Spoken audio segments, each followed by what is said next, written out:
I'm sure that this pastor didn't mean for this to be used this way, but it will be. So this pastor says that if you're not an eyewitness, you are a false witness based on Exodus 20:16. Now, Exodus 20:16 is when you get your first original 10 commandments. And in those 10 commandments, it says, thou shalt not bear false witness. Meaning that if you were not there, you should not be gossiping about it, according to what he's saying.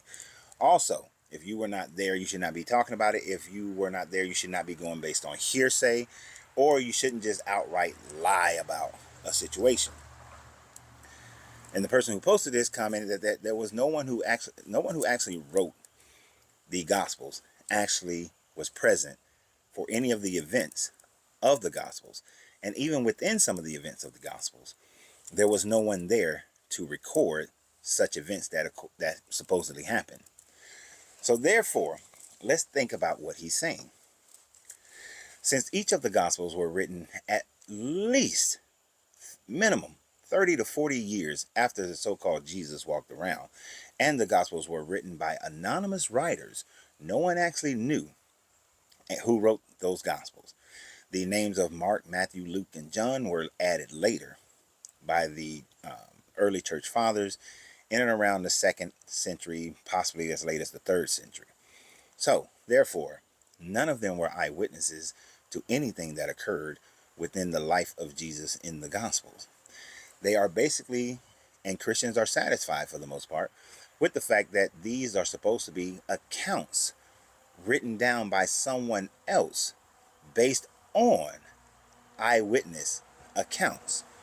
But as we see, each of the Gospels are very different in describing the exact same situations. For instance, we've talked many times before about how the crucifixion, what did Jesus actually say? Did he say, it is finished?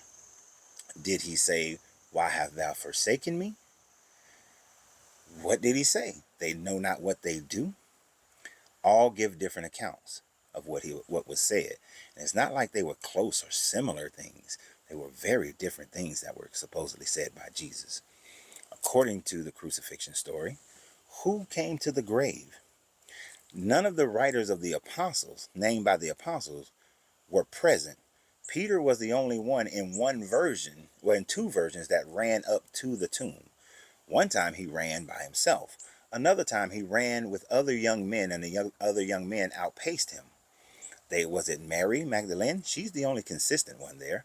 And she talks about who she saw inside the tomb, sitting on the rock, and each one is different. They also talk about how sometimes it's Mary Magdalene and Mary and Salome.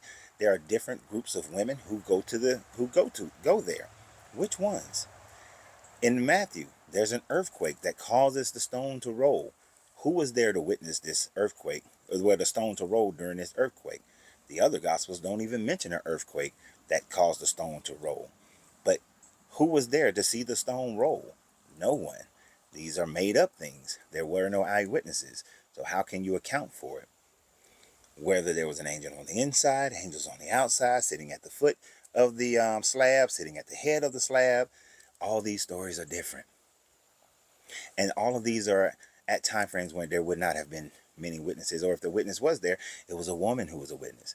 And according to your Bible in the Old Testament, a woman cannot be a witness of anything unless it is agreed upon by another male witness. So therefore, who was witnessing it? Who was witnessing it?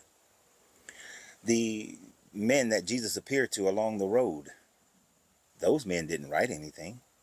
So who was the witness that saw these things happen? Jesus in the garden, and he's praying. Who witnessed it? When he's being tempted by the devil, who witnessed it? None of these things were written by the witness. They claim that Jesus might have told Peter. Peter was there later. But even at the end of the day, if Peter told Mark or Peter told Matthew, it's still secondhand accounts, because the Gospel of Peter doesn't exist in your canonized Bible, although yet there are secret writings of Peter and things that are claimed to have been written by Peter, but they were declared as heresy, so they're not in your Bible at all.